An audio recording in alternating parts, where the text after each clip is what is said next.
The Signal Oil Program, The Whistler.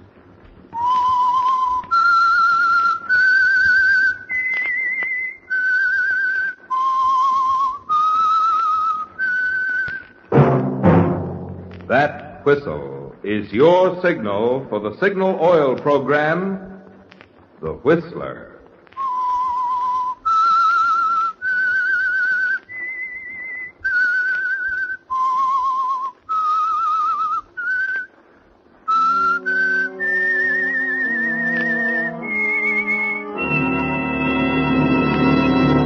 I am the Whistler, and I know many things, for I walk by night.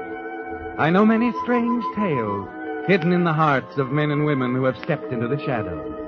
Yes, I know the nameless terrors of which they dare not speak. Yes, friends, it's time for the Signal Oil Program, The Whistler. Rated tops in popularity for a longer period of time than any other West Coast program in radio history. And Signal gasoline is tops, too, tops in quality. It takes extra quality, you know, to give you extra mileage. And Signal is the famous Go Farther gasoline. So look for the Signal circle sign in yellow and black that identifies friendly dealer-owned Signal stations from Canada to Mexico. And now the Whistler's strange story. Boiling Point.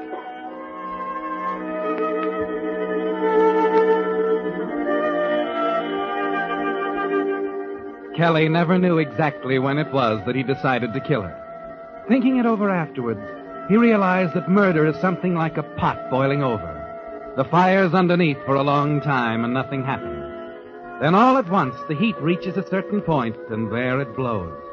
And you look back in horror to find you killed someone.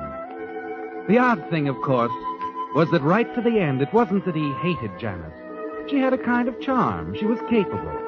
And she was attractive enough that on the right kind of a spring day with the sunlight filtering through the leaves of an oak tree, hitting her face just right, a fellow like Kelly might think he was in love with her. At least, that's how it started 3 years ago. Kelly? Yes? Another sandwich? Oh, no, thanks, Janice. I'm full up. What's happened to your appetite? I don't know. Maybe it's a symptom. Oh? Will you do something for me, Janice? What, Kelly? Tell me something, honestly. All right. I came to this town out of nowhere, really.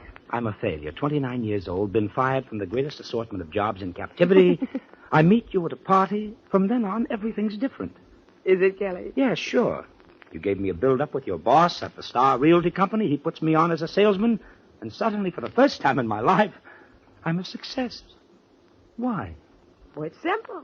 You're a good salesman. No, that's not what I mean. What I want to know is, why did you do it for me? Oh. Now, you said you'd be honest. Oh, maybe I have the interests of the Star Realty Company at heart. Mm-hmm. And maybe I just like you. Come on, have another sandwich. I don't want to take them back. All right. I want to go over the escrow papers on that Williamson deal again. Oh, no, not now. Don't you ever relax? Well, I'm relaxed. Come on. Lean back and take your glasses off. Oh, all right. That better? Mm-hmm. You ought to take them off more often. I'm blind as a bat without them. Well, what's the difference? You're not looking at the wolves. They're looking at you. Like you're looking at me? Oh, they better not. I don't want anybody else to look at you like this. Don't talk like that, Kelly. Not unless you really mean it. I do mean it, Janice. I'm crazy about you. Oh, I know I'm not much of a guy, and I'll never know why you bothered with me. But, Janice, I want to marry you. You won't be sorry. I'll work hard and be a success. That's enough, Kelly. Oh, please listen to me. I heard all I want to hear when you said you love me. Aren't you going to kiss me, darling?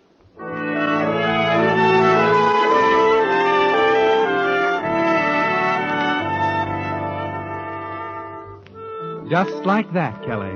A boy, a girl, a picnic on a green knoll at the edge of town, and it's over. She's Janice Jameson now. You have a small home together, and Each morning you commute to town in your jobs with the Star Realty Company. But Janice isn't satisfied, Kelly. She talks of nothing but of the two of you in business together, Jameson and Jameson Real Estate Brokers. It would take more than you could ever save on your salaries, of course. And it was about then you began to wonder if she'd ever be satisfied. Perhaps it was then, too, that the fire began to burn under the kettle, and the temperature slowly but surely started to rise. And here's a letter for Kennelly and Botsworth. Gentlemen, with reference to the lease on the property at Lilium Way and Gladstone Boulevard, we are informed that the present holder is perfectly... Huh? Oh, yes, Janice? Can I speak to you for a moment? Well, I'm tied up. Couldn't it wait? No, please, right now. All right. Excuse me, Miss Eldridge. Now, what's it all about? Kelly, our chance has come. What are you talking about? Jameson and Jameson, remember? Oh, that. All right, Janice. What do we use for money? Look, it's a teletype from New York offering $40,000 for the corner of 8th and Maple. But Knowles has an option on that corner for $30,000, hasn't he? Did have, you mean? It expired yesterday. But shouldn't we tell Knowles, give him a chance He won't be back until next Wednesday. Well, there's no way I can get in touch with him. Honest, darling, Knowles will be tickled pink when he knows we've grabbed this chance to start on our own. He's a big man, more ways than one. I know, that's why Listen, Kelly, I tried my best to get Knowles to renew his option. He said that corner would never be worth anything. This means $10,000 for us on a $1,500 investment. Now, you run right down to the bank and get a certified check. I'll teletype New York that Knowles no longer holds the option. Well, I hope you know what you're doing. Oh, I do know, and I know something else, too. Hmm? In a few days, we'll have a brand new office with a nice glass door reading Jameson and Jameson.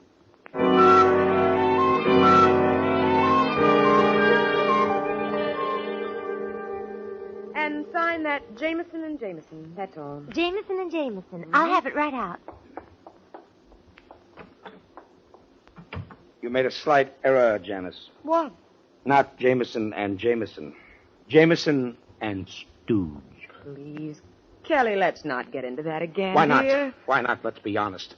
You've got the brains, I run the errands. You set up the deals on paper, I go through the motions. Well, that's not true. This Brewster deal, for instance. A nice, clean little deal. I'm all set to handle it myself. Kelly, you're just being silly. There were just a few things you hadn't considered.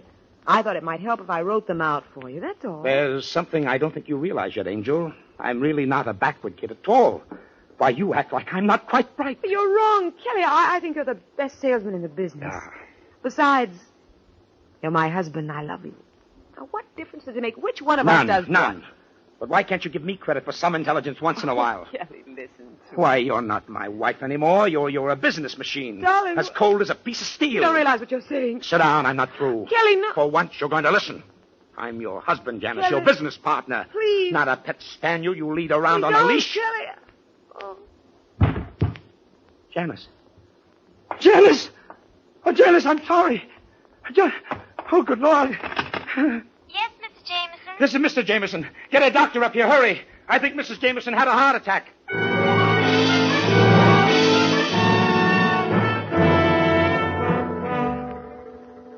Looking down at her now, you have a queer sense of guilt when you realize that you've actually been wishing something like this would happen.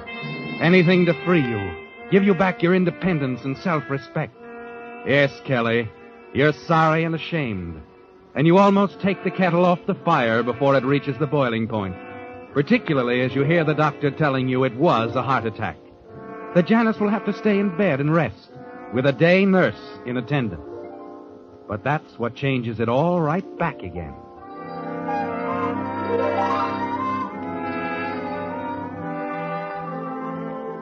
The nurse's name is Vera, and there's something like music in the deep, cloudy blue of her eyes. Something about her voice, the youthful grace of her that sets your heart racing, makes you think that here is everything you missed in your marriage to Janice. Good morning, Vera. How's the patient? I just don't know, Mr. Jameson. Kelly. Mr. Jameson. Check. She seems to think the doctor's all wrong, that it's silly to think of heart trouble at her age. Well, that's the way she is. Well, something has to be done about it. She says it's all foolish and that she's going to get up and go back to work. I know. I've been over that with her several times. Well, you ought to talk to her, Mr. Jameson. Kelly. What good would it do for me to talk to her? Well, after all, you are her husband. Yeah. Sometimes I wonder. What do you mean? Oh, stupid. Kelly, is that you? Oh. Yes, Janice. I'm coming.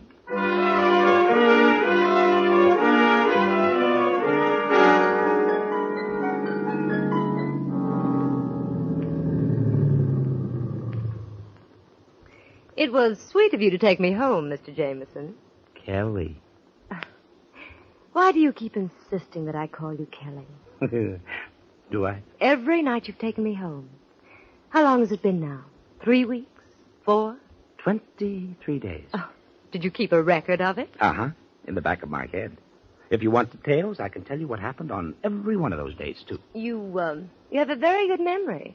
It's easy when you have a reason to remember. You ought to go on the stage. Professor Jameson's Memory Act or something. Well, I'd better go in now. Oh, no, please. Just a minute more. I've got some work to do. I might go on another case soon, and... Another case? Vera, what are you talking about? Well, I won't be on this one forever, you know. But, Vera, it's out of the question. She's a sick woman alone in the house, and... Oh, why lie about it? I think you know why I'm talking this way, Vera. Yes, I do. I love you. I'd better go in now. Oh, no, Vera, Kelly, please. Vera, darling. Kelly. I know. If only you were free. I'll be free, Vera. I'll...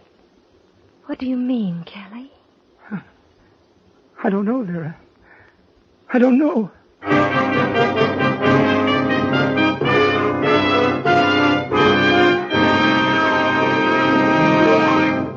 With the prologue of Boiling Point, the Signal Oil Company is bringing you another strange story by The Whistler. Friends, this being the first program of March, I'm reminded of that old saying, in like a lamb, out like a lion. With Signal gasoline, it's always that way. It goes into your car as a clear, innocent-looking liquid. But once inside your motor, it generates the power of a lion. Lithe, eager power that's quick to spurt ahead in crowded traffic, or to send you springing effortlessly up steep grades in high, with nary a ping of complaint. But while Signal's power may be likened to a lion, you'll find that your car's appetite for Signal gasoline is gratifyingly small. That's because the extra efficiency which today's Signal gets from your motor naturally means extra mileage, too. So when it comes right down to it, your speedometer is really the best yardstick of gasoline quality. That's why Signal says, to be sure of the tops in gasoline quality, there are just 2 things to remember. 1, in gasoline, it takes extra quality to go farther. And 2, Signal is the famous Go Farther gasoline. And now back to the Whistler.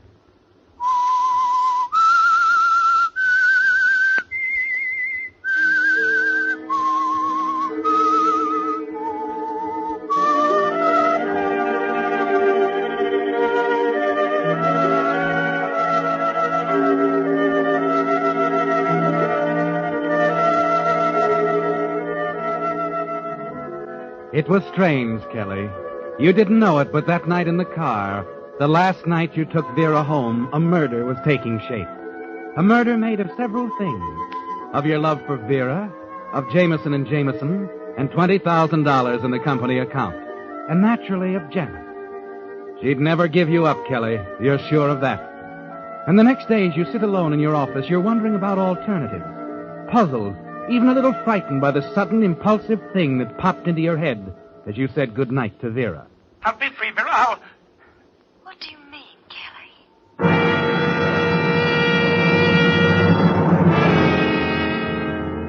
Yes, Kelly. What did you mean? You thrust it out of your mind. Try to concentrate on the stack of letters on your desk. And then, just before noon... Jameson speaking. Oh, Kelly, this is Mac. Oh, hi, Mac. What's on your mind? I've been trying to reach you people. I may have run onto something. I'm not sure. Well, what is it? Well, I had dinner last night with one of the lawyers from Mayberry and Company. Yeah? He had a few drinks and sort of got to talking. Oh, about what? A property deal. It seems that Mayberry and Company are going to put up a 6-story branch on the corner of 84th and Pine. What? Why, that's way out in the middle of nowhere. It's straight stuff, Kelly. Oh, say, Hey, anybody else know about this? I don't think so. The whole thing's been on the QT. They picked up that corner for a song. Wish I'd had it. Well, never mind that. Maybe the surrounding property will go for the same kind of a song. Yeah, that's what I wondered about. Why, in a year, maybe 18 months, there'll be a whole community out there. And if we had the lots, why, the sky's the limit. You think so? Oh, no doubt about it. Gee, I'm glad you called me, Mac. Yeah, well, I really wanted to talk to Janice, Kelly. If she thinks it sounds Janice isn't well, you know that. Yeah. Now, look, we'll have to move fast on this, Mac. I'll tell you what we'll do. Wait a minute, Kelly. Not that fast. It's a $40,000 investment. I'm not going ahead until we have her opinion. What's the matter with you? I'm running the office now. Maybe not. This is a big thing. I realize that, Mac. You're lucky to have someone like Janice to turn to. Yeah, but, Mac, Listen, either talk it over with her or count me out, Kelly. I have a lot of faith. Skip it. I'll get back to you. Okay, I'll be waiting. Oh, Janice. What does he take me for? I'll go ahead with it alone if he doesn't want to... What? Janice. Surprise. Am I interrupting something big? Well, never mind that. What are you doing here? I thought that I belonged in bed? I know, Dr. Allen thought the same thing. But today he had to admit it was all brought on by strain, overwork. The rest did it. I'm fit as a fiddle. Yeah, but I'm back on the job, that's all. Aren't you glad, darling? Why, of course, naturally. But what about Vera? What about Vera? Well, I dismissed her. Is that what you mean? Well, do you think it was the wise thing to do? Don't you? Anyhow, now I'm well. I certainly don't need a nurse. Well, tell me, what are you so excited about? Who are you talking to? Oh, it wasn't anything. Oh, now don't tell me that. You're bursting with it. Come on, you've had a hot tip. Well, tell me about it, darling. Who's buying what from who, and who thinks we ought to be in on it? I tell you, it's nothing, Janice. All right. It was Mac. Oh? Yeah, listen. Mayberry and Company are building at 84th and Pine. We've got a chance to buy the surrounding lots. And you're all for it? Well, who wouldn't be? Me. What? Oh, now, wait a minute. This is the biggest thing that's ever hit this office. It sure is, and it could knock us flat. No, we're not going into it without examining it. But there isn't time. Then it isn't a deal. Isn't a deal? Janice, do you realize what you're saying? Oh, I think so. If we can't look before we leap, it's not for us, Kelly. I suppose Mac has it wrong. Oh. What if they don't build? Then we're left with a row of weed-covered lots that'll never be worth a thing. Yeah, but if they do build... It's a mighty big if. Now, where did Mac hear about it? Oh, one of their lawyers. He had dinner with him. The guy started talking. Why? What do you mean, why? He had some drinks, that's why. Are you sure? How well does Mac know? Oh, for the love of... How do we know it wasn't a setup to get all of us worrying about the 84th Street section while they quietly buy up things somewhere else in town? Janice, you have to take chances sometimes. Sure you do. I've taken plenty of chances. But not with every cent we've got. But we might make enough to pull out to forget the whole business. Is that what you want to do, Kelly? What do you mean? Why don't you say what's on your mind? That you're as suspicious of me as you are of every one of your deals. It's the truth, Janice. Oh, you're wrong, darling. I've always trusted you, even while I was ill. If you think I'm suspicious of you, there must be a reason. Maybe there is. No, you don't mean that. Listen, Kelly. It was 2 years ago today we bought the cabin. Do you remember? Yes, and we've been up there once since. Let's go once more, Kelly, right now. Right away. Oh, but what about the Mayberry deal? Mac is waiting to hear from us. Let's forget that. At least till we get back from the cabin. Maybe we can think more clearly up there. And when we come back, we may feel differently about a lot of things. I don't know. I'm supposed to drive out to the Paxtons tomorrow. They want an appraisal on the ranch. Maybe some other time, Janice. You can go by the Paxtons, too. From their place, you can come up the back road to the cabin. What? I'll drive up the main road and meet you there tomorrow afternoon. What time? 2:00, Kelly. All right, Janice. 2:00 at the cabin. I'll be waiting for you.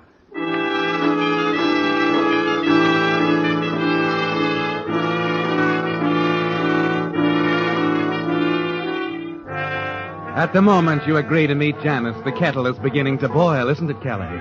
The first tiny bubbles are rising dangerously close to the rim, threatening to pour over, and there's no way to stop them. It's the same the next day as you drive up to the cabin. And grinding up the narrow mountain road, you admit to yourself that the Paxton Ranch was just an excuse, that you weren't even thinking of keeping your appointment there. You were thinking of an old wooden bridge, a bridge over a 200-foot drop, straight down, a bridge that Janice would have to cross to reach the cabin.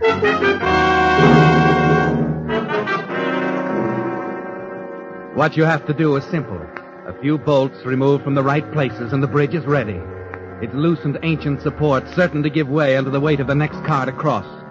You stand at the brink for a moment looking down, then walk back to the cabin. Approaching the porch, you stop suddenly, staring. Mac's car is there, parked next to yours.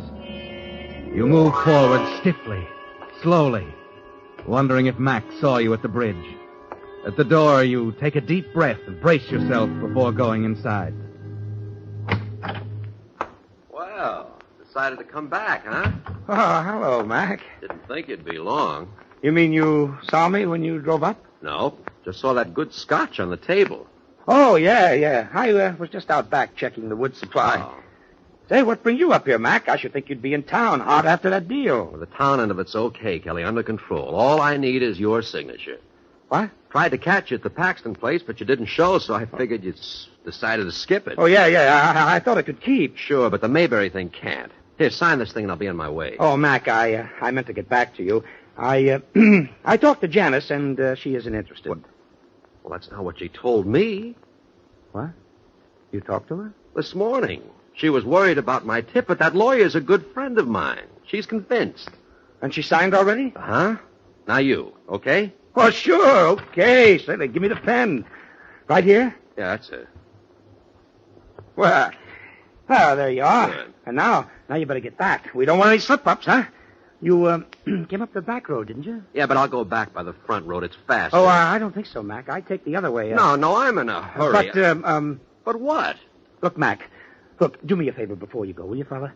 Run over these papers on the Paxton property. See if you think my ideas are right. Gosh, I don't know. Didn't Janice go over 'em? Oh, yeah, sure. But Paxton's a pretty tough guy to handle, and I'll need all the ideas I can get.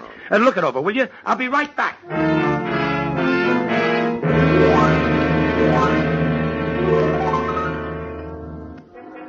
You're trembling as you go out of the door, aren't you, Kelly?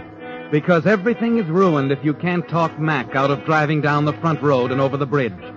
You've got to stop him, or keep him from leaving at all. You wanted to get rid of him, wanted to tell your own story of the accident. But now you have to settle for the next best thing. If only you can keep him here, if there's something you can do. You glance at his car, parked next to yours. Hurry over to it, lift the hood. It won't take a minute to fix it so the car won't start.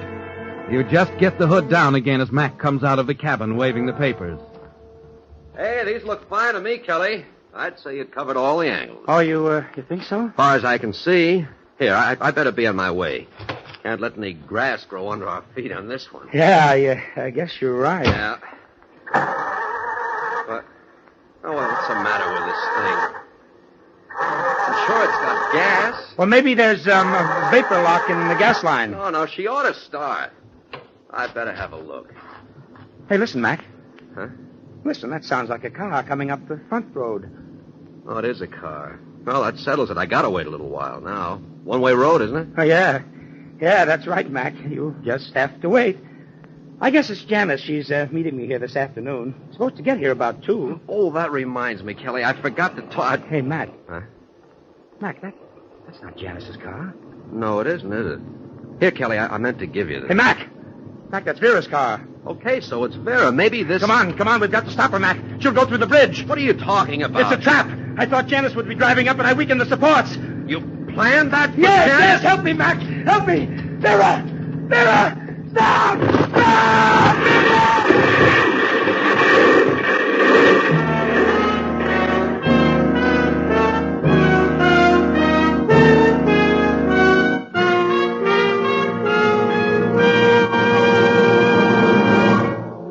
The Whistler will return in just a moment with a strange ending to tonight's story. Meantime, in place of the little chat about one of Signal's products or services that we usually have at this point on the Whistler, Signal Oil Company is giving this time tonight for an announcement in the interest of public welfare. Once each year in March, we're asked to think of those who, in time of unexpected emergency, need the quick, friendly help that you and I make possible through the Red Cross. Just who are these people? Why, they're the victims of disasters such as earthquake, flood, fire, wreck, or epidemic. Disasters that can strike any one of us, any time, without warning. Who else? Millions of discharged veterans and their dependents have called on the Red Cross for a helping hand. And don't forget the thousands of hospitalized veterans who may depend on the Red Cross for a long time to come for their recreation and entertainment, their letter writing, shopping, and other assistance. These are just a few of the hundreds of ways the Red Cross is called upon to help every day. It's going to take $75 million to answer all the calls for help the Red Cross will receive this year. So give as generously as you can, remembering that you're the lucky one to be in a position to give help rather than to need help. And now back to the Whistler.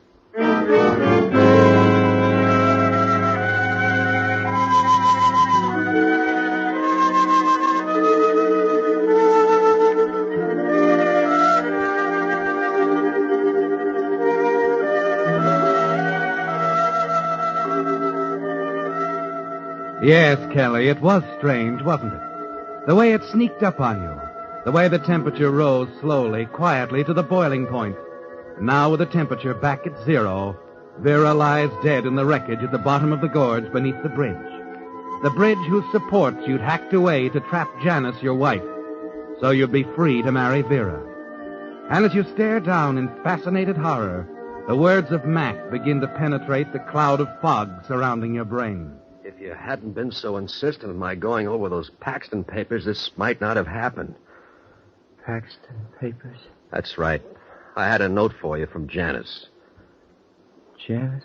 Yeah, she decided not to come and asked me to deliver this when I got here. Every time I tried to tell you about it, you interrupted me. Here, you'd better read it while I phone the police. The police? Oh, wait a minute, Mac. I can't wait, Kelly. I've got to report a murder. Better take a look at Janice's note. Yes. I guess I had, Mac. Why not?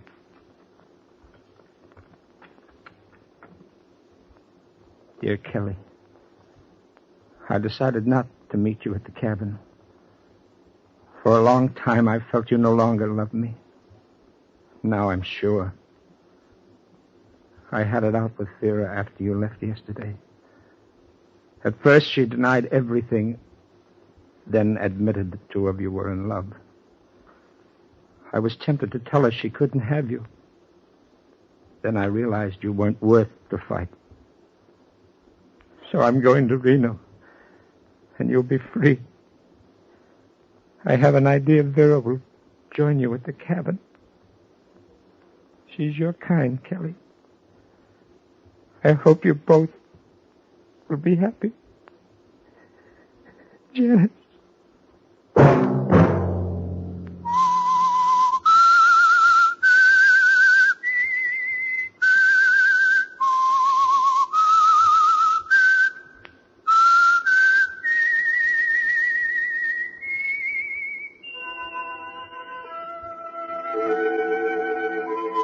Let that whistle be your signal for the Signal Oil program, The Whistler, each Wednesday night at this same time, brought to you by the Signal Oil Company, marketers of Signal gasoline and motor oil, and fine quality automotive accessories. Signal has asked me to remind you, to get the most driving pleasure, drive at sensible speeds, be courteous, and obey traffic regulations. It may save a life, possibly your own.